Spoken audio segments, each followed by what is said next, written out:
Mesdames, Messieurs, peuple congolais, être citoyen, c'est d'être informé. Et pourquoi? Parce que l'ignorance est la pire des souffrances. Le savoir et la connaissance vous libèrent. Pour info, sans lutte, il n'y a pas de liberté et de dignité de l'individu, et encore moins d'un peuple. Sans lutte, il n'y a pas de justice rendue à l'individu, et encore moins à un peuple. Sans lutte, il n'y a pas de respect du but même de la condition humaine, sociale et existentielle de l'individu, et encore moins d'un peuple. Sans lutte, il n'y a pas de paix, et encore moins de progrès de l'individu et ou d'un peuple. Donc, seule la lutte libère. Ceci dit, mesdames, messieurs, peuple congolais, depuis les affaires de disparus du but, des biens mal acquis, de trafic des capitaux, de blanchiment d'argent sale, de falsification des comptes publics, de génocide du pôle, de corruption, de haute trahison, de torture, d'emprisonnement, d'enlèvement, des crimes économiques, d'apartheid ethnique qu'on appelle le tribalisme politique, de crimes organisés et de la mafia. Différentes ONG ont déjà fait des rapports accablants sur cette mafia congolaise. Des consortiums de journalistes d'investigation les a épinglés dans les scandales de placement offshore, Panama Papers, Pandora Papers, des paquets de justice étrangers, et notamment en France, aux États-Unis, en Suisse, au Portugal, en Espagne et à Malte, etc., ont déjà mené des enquêtes mettant nu à nu le système de pillage effréné du Congo, avec une multitude de sociétés écrans. Je répète, des consortiums de journalistes d'investigation ont dernièrement épinglé les scandales de placement offshore, Panama Papers, Pandora Papers, des paquets étrangers, et notamment ici en France, et aux États-Unis, en Suisse, au Portugal, en Espagne, à Malte, etc., ont déjà mené des enquêtes mettant à nu le système de pillage effréné du Congo-Brazza avec une multitude de sociétés écrans. Pourtant, nos avocats semblent aveugles, sourds et muets. Peuple congolais. Désormais, vous savez qui joue contre son camp à quelques exceptions près. Alors, la question que je me pose, les avocats congolais sont-ils lâches? Sont-ils des collabos? Sont-ils des incompétents face au crime organisé par le régime du dictateur Denis Sassou Nguesso? C'est toutes les questions. On doit se demander. Il n'y a que les avocats étrangers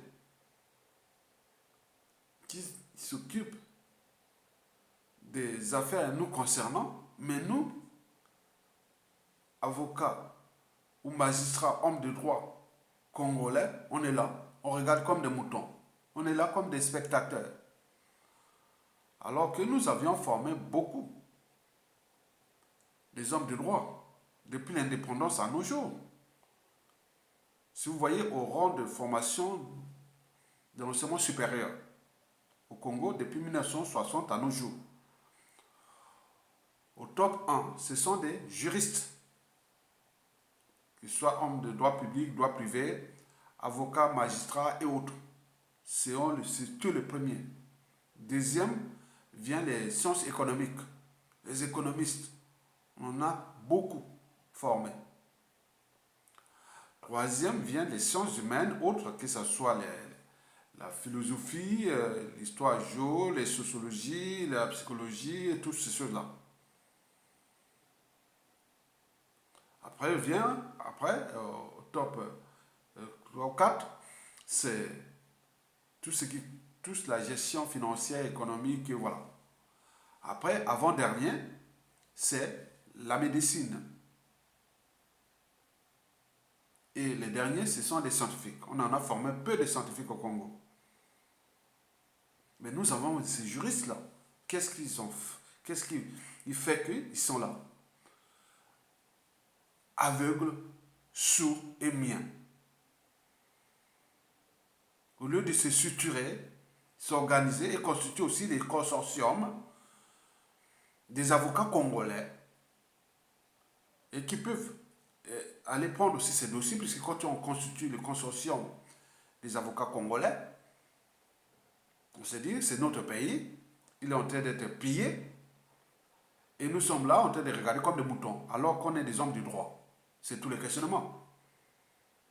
Alors, sont-ils des lâches, des collabos de pureux et autres, des incompétents? Certainement pas. Mais pourquoi?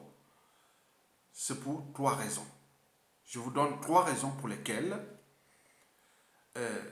nos avocats, nos hommes de droit, regardent ce spectacle de Sassou Nguesso, de son clan et autres, comme des moutons. Je vous rappelle que nous, Congolais, pris individuellement, tant au niveau civil, politique, militaire, intellectuel, au niveau du droit, économie, autre, on est très intelligent et même certains même très courageux. Mais pris collectivement, non. L'intelligence collective est bloquée. La solidarité est bloquée. Tout est bloqué. C'est ça. Il faut retenir que vous prenez tout Congolais individuellement. Attends, c'est des professeurs, c'est des docteurs, c'est des gens vraiment instruits. Les gens qui connaissent beaucoup de choses de ce monde. Mais ils sont incapables de constituer une structure contre la dictature. Et donc, c'est les raisons pour lesquelles je vais vous expliquer pourquoi les Congolais-là, malgré les atouts, les compétences et autres sont là et regardent comme des moutons. Il y en a 3 raisons. La première raison, elle vient du défunt monseigneur Ernest Kombo, qui parlait au sujet de la peur. Écoutez ce qu'il disait en son temps. Engagé, la peur s'estompe. Quand on n'est pas engagé, la peur occupe le lieu qui devait être rempli par l'engagement. Je pense aux sportifs engagés, je pense aux militaires engagés, je pense aux femmes engagées dans leur ménage, engagées dans l'éducation de leurs enfants. Elles n'ont pas peur. Elles n'ont pas peur. Les engagés n'ont pas peur. Et si nous, Église aussi, nous étions engagés, nous n'aurions pas peur. Même sans être Saint Ignace qui désirait le martyre, nous serions audacieux pour dire aux politiciens, même aux politiciens de nos ethnies propres, que ceci n'est pas bon. Quitte à ramasser des gifles, quitte à être persécuté, mais on n'aurait pas peur. Je pense que la peur, c'est l'expression d'un vide, d'un manque d'engagement. Et donc, d'un manque d'amour. Parce que celui qui aime ne peut pas ne pas s'engager. Quand on aime Dieu, on s'engage. Quand on aime la nation, on s'engage. Quand on aime les autres, on s'engage. Quand on n'aime pas, pourquoi s'engager? Bon, donc vous avez compris que là, on est dans la peur. La peur est une émotion. La peur est une émotion. Elle fait partie de la palette de nos émotions.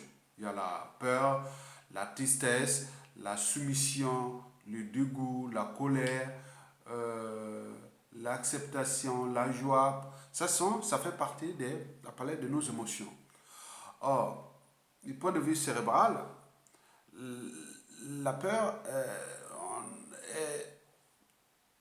représente le subconscient. Donc on n'est pas conscient. Pas conscient. La conscience, c'est la raison. Hein? Donc, quelqu'un qui a peur, ce qui bloque ses fonctions cognitives, qui est liée à la raison, au courage et autres. On est bien d'accord? Donc, vous ne pouvez pas vous suturer, vous organiser et autres par la peur. Non. Mais or, dès que vous êtes engagé, donc vous transcendez la peur, donc vous arrivez à l'étape supérieure, celui de la raison. Et la raison, donc, dès que vous êtes engagé, donc, vous allez directement prendre pas des risques, mais vous devenez un être libre.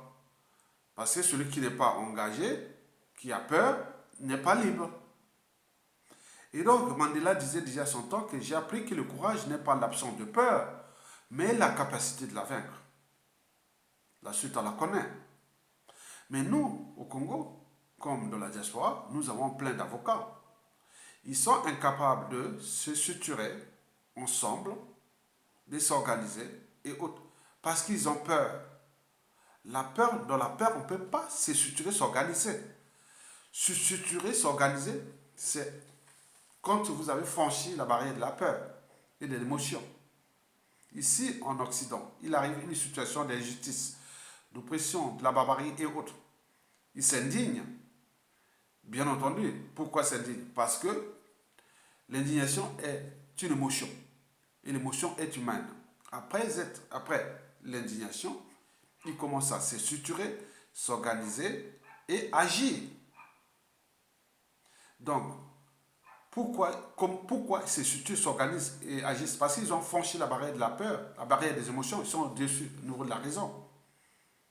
Donc la raison est consciente, on est conscient de la situation. On se dit non, c'est pas possible, on ne peut pas l'accepter, l'inacceptable, on ne peut pas l'accepter, l'insupportable, on ne peut pas accepter la honte, le déshonneur et autres. Donc là, pour nous, peuple congolais, surtout nos avocats, vous le connaissez bien, historiquement on le sait, que chez nous souvent, l'émotion et l'appartenance est au-dessus de la raison, de l'intérêt général. Mais quand vous êtes dans l'émotion, c'est-à-dire la peur et l'appartenance, puisque là, certainement pour certains, ils disent non, mais je ne veux pas... comment je veux faire là le truc des Sassou Nguesso du Nord là ou des points. Donc on reste là, on sort dans le cadre de la raison, on sort de la raison et de l'intérêt général. Donc la peur est constamment. C'est nos avocats, les hommes de droit congolais. Et ça se voit même dans la collectivité congolaise, même de la diaspora. Imaginez, on appelait aux manifestations, on appelle à plein de choses qui se passent, mais ils n'y vont pas, ils n'y viennent pas, ils ont peur.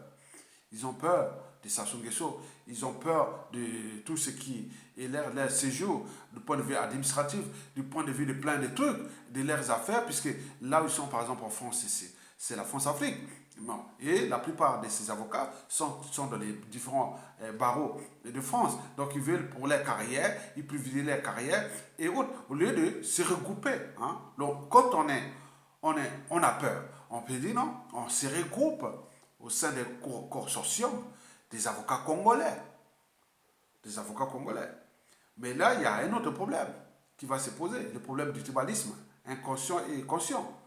Donc, au niveau des paysans du Congo, historiquement, il n'y a pas de tribalisme. Les tribalistes, ce sont des intellectuels.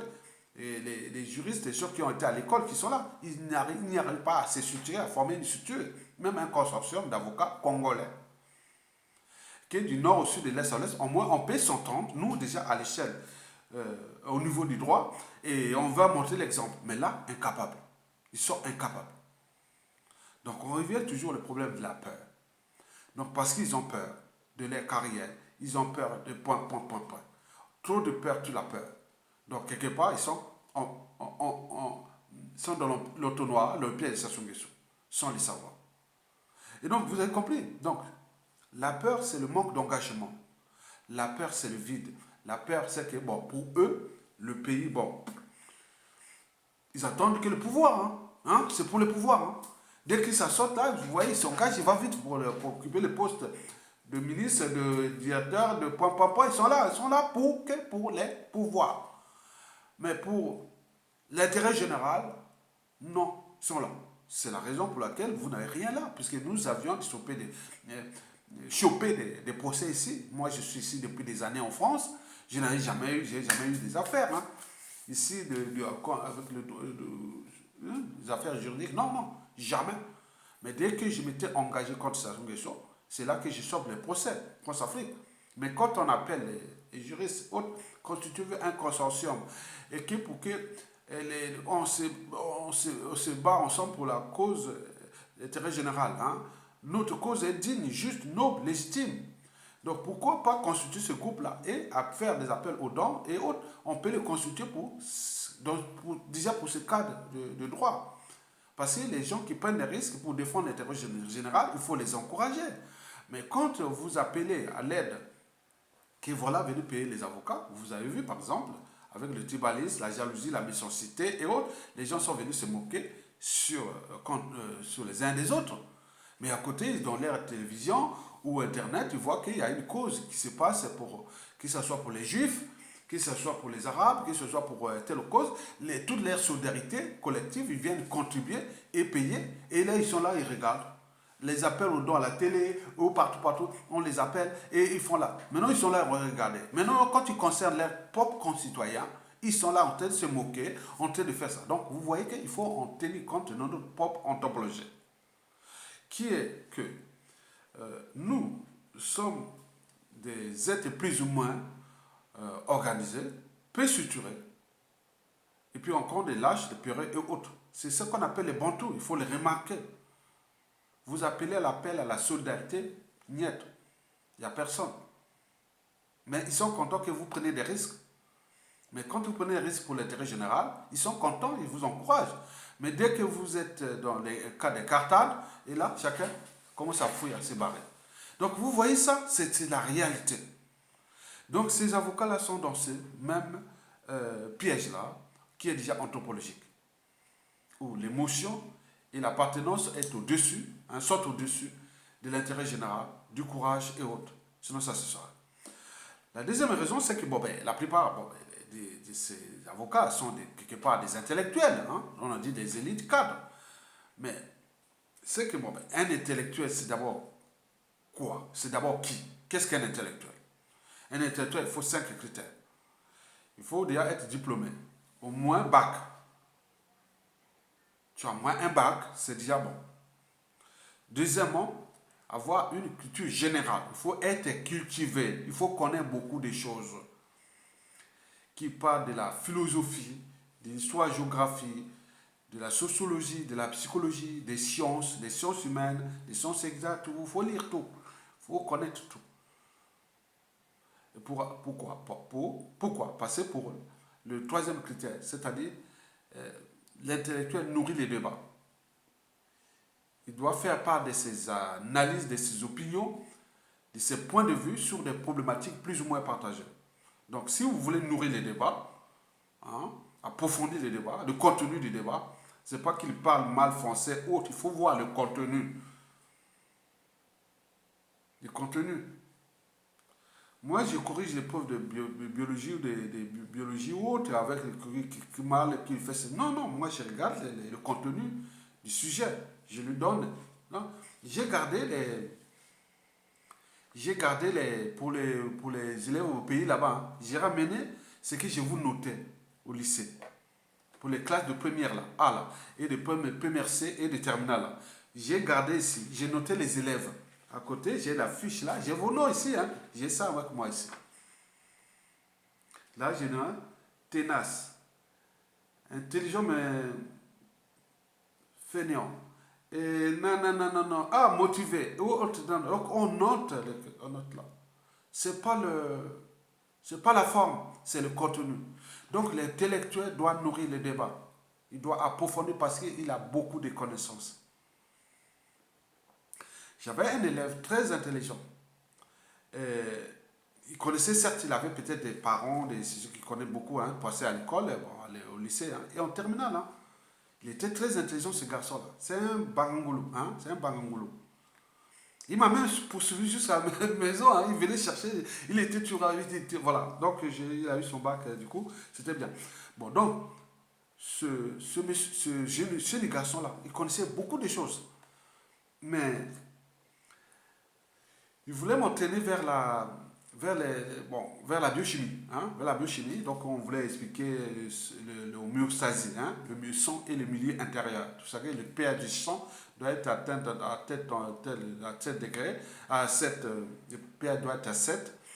Et pourquoi? Parce que pour réguler le rythme cardiaque et tout ça. Donc, je l'ai expliqué ça. Le petit voulait aller directement, comprendre, aller faire la biochimie. J'ai dit non, c'est pas ce niveau-là. Il faut aller au niveau bac plus 2, 3, hein, parce que tu vas prendre beaucoup de choses de chimie minérale, chimie organique. Tu auras beaucoup de choses de physique, c'est-à-dire la thermodynamique et point. À ce moment-là, tu pourras comprendre ça. Je l'ai mis comme ça, je l'ai mené chez moi là-bas, à l'époque à Mikalo. Je l'ai montré, regarde, ce que tu veux parler là, c'est ça, les trucs de biochimie. Le petit. Ben oui, il ne faut pas précipiter les choses. Il ne faut pas précipiter les choses. Le petit, le jour-là, est revenu à l'école le lundi et il m'a regardé le professeur. Ah oui, il connaît beaucoup de choses. Hein. Ah oui, c'est ça. Ça, c'est quel niveau? Ça, c'est niveau. Le livre de biochimie là, ça, c'est niveau bac plus 2. Mais bac plus 3 est encore fort. Puis bac plus 4, c'est encore fort. Donc, voilà. Donc, il faut chacun son temps. Tu sais que toi, demain, tu peux devenir, avec le bac là, tu peux devenir médecin, tu peux devenir biologiste, tu peux devenir ça. Donc, on te forme pour ça. Donc, il s'est calmé. Donc, nourrir les débats, c'est très important. On peut être cultivé. Le petit était cultivé, mais c'était désordonné. Donc, nous, le terrain du professeur. Donc, je vous ai noté, hein, j'ai des notes là, de vous là, j'ai tous les noms là. Les noms reçus de l'Est à l'Ouest, les noms, hein, c'était des noms congolais. À l'époque, il y a eu quelques étrangers. J'ai ça ici avec moi, hein, tous mes élèves là, avec les notes là. J'ai vu, hein, certains sont devenus des officiers, d'autres sont des militaires, d'autres sont des, des enseignants, bien sûr. Il y a tout, et certains font la politique là. Ils sont en font la politique là. Et donc, moi, je voulais seulement vous dire qu'au quatrième critère, c'est l'engagement. Après, le premier critère, le diplôme. Le deuxième, la culture générale. Le troisième, il faut nourrir des débats, l'esprit de synthèse et autres. Et enfin, le quatrième critère, c'est l'engagement. Un intellectuel qui n'est pas engagé n'est pas un intellectuel. C'est un diplômé, simplement. Donc, l'engagement, c'est très important. Là où Monseigneur Ernest Kombo, paix à son âme, en parle, l'engagement. Donc, s'il n'est pas engagé, il n'est pas intellectuel. Et enfin, il y a les convictions. Donc, les 5 critères sont là. Le diplôme, la culture générale, et de là, l'esprit de synthèse. 4, l'engagement. Et 5, les convictions. Donc, ces avocats et autres sont certes des diplômés, mais ne remplissent pas ces critères-là, sinon ça se serait. Ici arrive une situation d'injustice, d'oppression, de la barbarie. Vous voyez, on a fait les constitutions d'avocats, on appelle ceci, on mobilise la population. Vous êtes des hommes de droit, mais rien du tout. Je l'ai appelé quand Sassou Nguesso est allé faire, pour son tourisme médical en Suisse. J'ai dit non, mais il est mort, il est vivant, il est aussi ici, parce qu'on a vu on n'en parlait plus de lui là. Et résultat de compte, je demande aux avocats de la diaspora de constituer un consortium et faire une requête auprès de la Confédération de Russie, de Suisse. Et qu'est-ce qui se passe? Sassou Nguesso, voilà, ou à la clinique là, mais personne, aucun avocat n'a fait. Sassou, en entendant cette vidéo-là, il s'est barré, il s'est parti. C'est moi qui a fait ça. Il y a eu aussi le colonel Mabilomono qui est allé faire un tour là-bas pour voir la clinique là. Donc il n'y a que ça, les engagés. C'est pas parce que tu as les diplômes, parce que tu es du nord, du sud, de l'est à l'ouest, non. Et chaque fois, on vient nous charger. Où sont les intellectuels du Nord? Où sont les intellectuels du Nord? Mais ce n'est pas les problèmes de tout le monde. Non, c'est toi-même. Moi, je ne demande pas au Nord ni au Sud. Non, je parle de moi. Si tu es engagé, viens avec moi, on est ensemble. Je parle, votre poste, moi, parle du Nord, Sud, Est. Donc, ces gens qui pensent comme ça sont plus dangereux. Ce sont des tribalistes. Au moment qu'ils ont le pouvoir, ils attendent qu'au moment où ils ont le pouvoir. Et ça recommence. Et c'est depuis 1960 à nos jours. Ils sont tous dans tous ces différents régimes-là qui ont retardé quand même le pays. Parce que c'est sur ces individus-là que quand tu rentres là-bas, ils appliquent ce qu'ils ont toujours dit quand ils étaient à l'extérieur du pouvoir. Donc on en a vu. Donc vous avez tout compris, mesdames, messieurs, peuple congolais. Donc là, pour la deuxième raison pour laquelle ces avocats n'osent même pas prendre les responsabilités, disons, d'intellectuels, c'est que, bon, il y a la peur, mais bien entendu, qu'ils ne sont pas des intellectuels. Un intellectuel, déjà, n'a pas peur et s'engage. Il a des convictions. Un juriste ou un avocat, déjà, s'il est intellectuel, il est déjà diplômé en droit, très bien. Deuxième critère, s'il est cultivé, il vit en Occident, il est cultivé. Certainement, il doit lire beaucoup de choses. Les avocats ici, pour être avocat ici en Occident, ou juriste ici, il y a beaucoup de culture générale. Donc, ils sont cultivés. Maintenant, troisième critère, la grille d'analyse des notes de synthèse. Les avocats, c'est les champions des notes de synthèse. On est bien d'accord. Parce qu'ils construisent des dossiers à charge ou à décharge ou autres. Voilà, c'est des réflexions. Hein. Et quatrième critère, c'est l'engagement. Il leur manque l'engagement. Et cela, nous regardent comme des moutons. Nous, on prend des risques pour combattre Sassou Nguesso, pour l'intérêt général, rien du tout. Même là, j'ai chopé les procès. Et qu'est-ce que j'ai demandé il n'y a même pas, je cherchais même les consortiums des avocats congolais pour qu'on puisse prendre nos responsabilités des citoyens, puisque nous sommes dans la zone France-Afrique où il y a beaucoup de procès. Vous voyez, dans tout l'Occident, européen ou nord-américain, là où il y a des procès France-Afrique, c'est qu'en France. Vous allez aux États-Unis ou au Canada, en Suisse et partout, il n'y a pas. Il n'y a qu'en France. Ok, la France, c'est la capitale de la France-Afrique. Donc, quand on attaque Sassou Nguesso, vous le saviez très bien que nous avons chopé des procès. On a des procès. Mais qui paye ces procès? On est obligé de se débrouiller soi-même. On est en train de tout débrouiller soi-même. Les gens viennent ici, on dit, bon, venez contribuer comme on fait d'autres collectivités, que ce soit les Juifs, les Arabes, les Indiens, partout, quand il y a des causes comme ça, ils sont là ensemble. On sait que la personne est motivée, il est pour l'intérêt général, on l'accompagne. Mais nous, on vient les chuter, on vient se moquer, on vient se... Attends, c'est pas possible. Donc on vous décourage déjà de ne pas s'engager. Donc restons tous des indigènes et des esclaves de Sassou Nguesso. Bien entendu, depuis 25 ans, il a fracassé le pays à cause de ces attitudes-là. Les gens n'osent pas s'engager parce que le Congolais est ingrat. Il est contre l'intérêt général et autres, puisque quand ceux qui engagent, ils les encouragent, ils ne les accompagnent pas. Vous avez compris? Donc là, il faut en tenir compte de ces critères d'intellectualité. C'est très très important. Dans la réalité qui est là, qui est pourquoi nous avons tant d'avocats, tant des hommes de droit, ils sont là. Ok? Donc la peur, première raison. La deuxième raison, il n'y a pas d'intellectuels. Ils ne sont pas des intellectuels. Le troisième critère, c'est les critères de droits et devoirs des citoyens. Mais eux, ils sont au cœur du droit. Ils connaissent qu'est-ce que... Depuis les déclarations, les différentes déclarations des droits de l'homme et du citoyen, de la démocratie, tout ça, ils connaissent ça, le droit international, le code pénal, et tout, le code civil, et plein de trucs comme ça, les droits, ils connaissent, le droit public, le droit privé, ils connaissent ça, ils connaissent quel citoyen. Il a des droits et devoirs. De combattre l'injustice, l'oppression et la barbarie. Un citoyen n'est pas un indigène, un esclave, qui n'est là pour se soumettre. Il n'a que des devoirs, il n'a pas de droits. Mais un citoyen a des droits et devoirs. de combattre l'injustice, l'oppression, la barbarie. Il n'y a pas d'appartenance, il n'y a pas nord, sud, est, ouest. Non.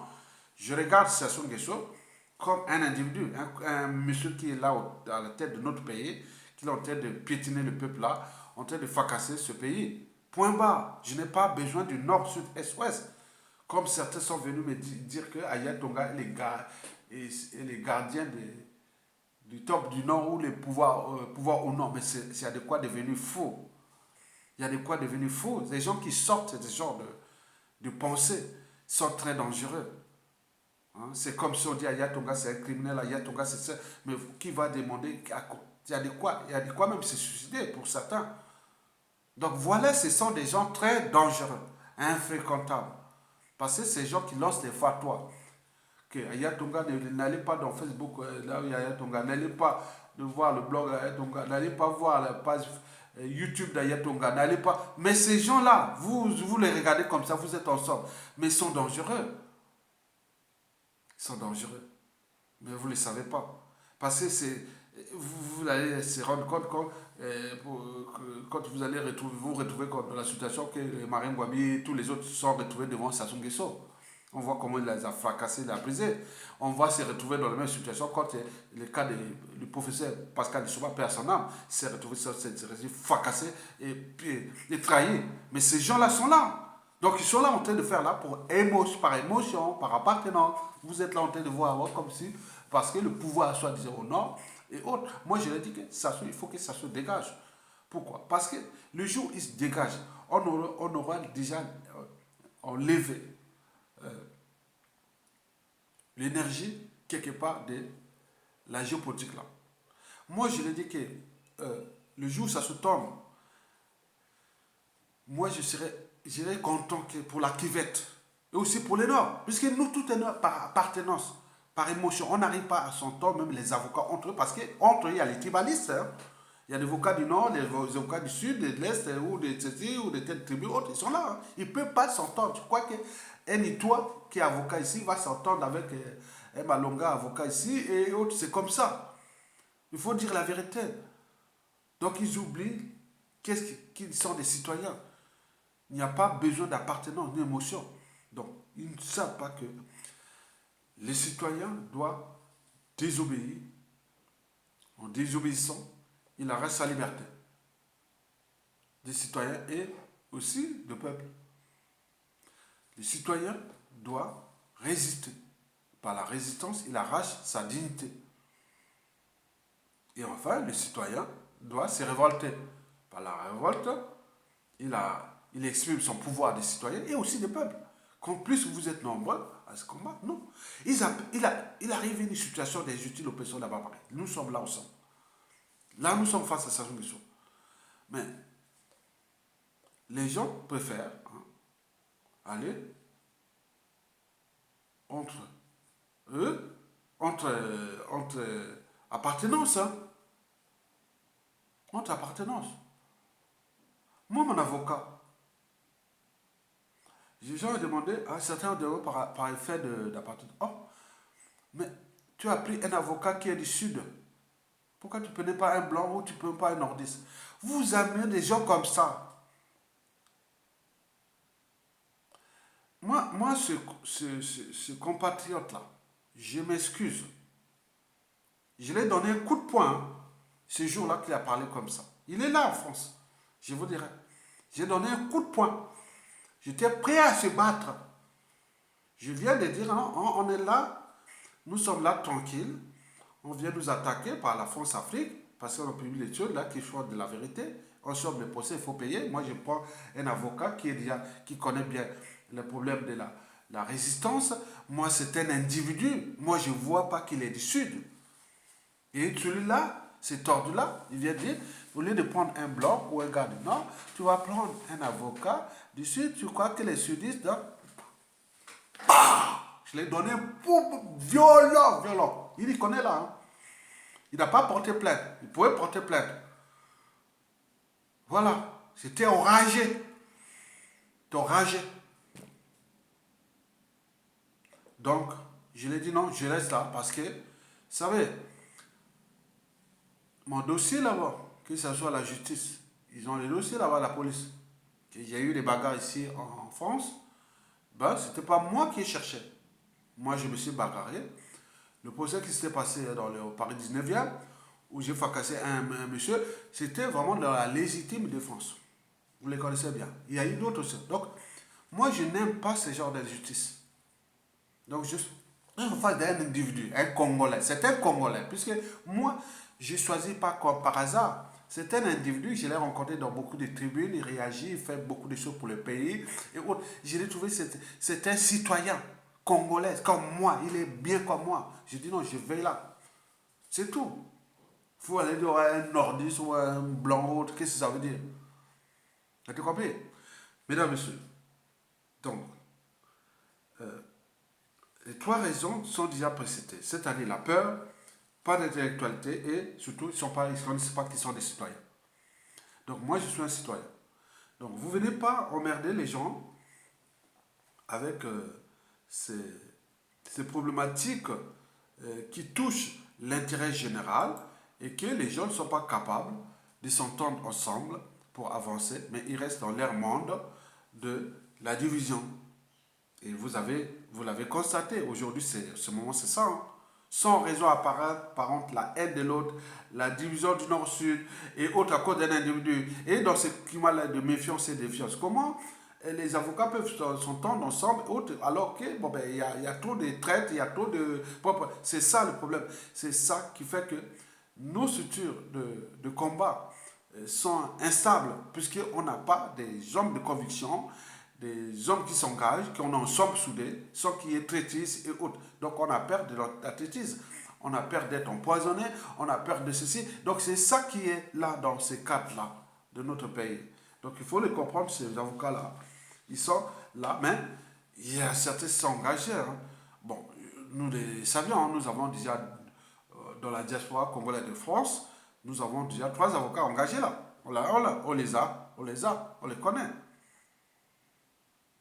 Je ne vais pas vous les citer. Déjà, mon propre avocat, oui. Il y a aussi Maître Senda, Sylvain, docteur en droit et avocat. Hein. Je peux encore citer, il y a 3 qui sont déjà affirmés pour nous. Mais qu'est-ce que vous cherchez encore? Ce n'est pas le nombre. Donc, il faut continuer là. Ce sont les gens qui se sont libérés.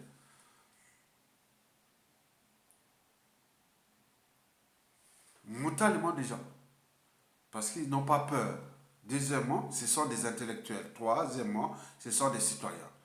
Donc, vous avez tout compris, à la différence des peureux, des diplômés et des indigènes, des Sassou et des Guissous qui sont au pays comme dans la diaspora. Vous l'avez compris? Très bien. Donc, partagez, likez cette vidéo, a été un peu longue, mais il faut donner du contenu pour expliquer des choses qui sont simples à expliquer. Bon, j'aurais pu citer seulement 2 minutes, 3 minutes. Bon, c'est bien. Mais là, on nourrit le débat pour que chacun puisse réfléchir. Liker, partager, autre. Que la haine, le tribalisme, la division, ça ne paye pas. C'est comme la sorcellerie. Au XXIe siècle, ça ne paye pas. Ce qui paye, c'est la raison. Le fait d'accepter la contradiction, avoir des convictions, d'être engagé, l'intérêt général et autres, parce que la vie, c'est un combat. Donc, il faut se battre pour le vivre ensemble, pour l'idée nationale, pour la paix. Voilà. Je passe à Paris, par-ci, par-là, du nord au sud. Ah, mais ça, il y a. Mais je ne vais pas passer à Paris, les gens qui peuvent me fuir. Non, non. Même, c'est ça la vie. Vous avez tout compris. Merci beaucoup.